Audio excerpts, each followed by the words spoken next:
our future leader. Tama? Okay.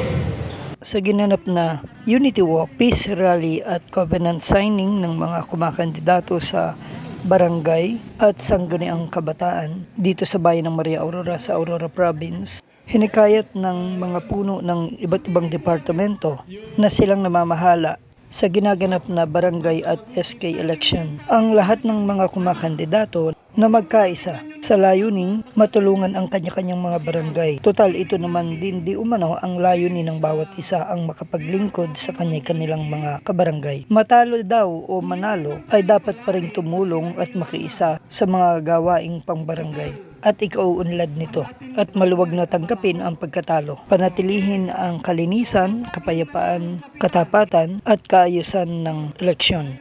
Huwag din daw mamimili ng boto at ihanda ang mga kaukulang dokumento o mga resibo ng mga pinagkagastusan ngayong pangangampanya. Bagamat nadismaya ng konti dahil hindi lahat ay sumama sa Unity Walk o parada, hinamon pa rin ang mga kumakandidatong sangguniang kabataan na magpakitang gilas sa paglahok sa lahat ng mga napagkasunduan na mga dapat gawin dahil sila ang susunod ng mga leader at dapat maging huwaran. Kasama sa nasabing programa na nagsipagsalita ang DILG, COMELEC, BIR, PNP, ABC, Philippine Army at iba pa.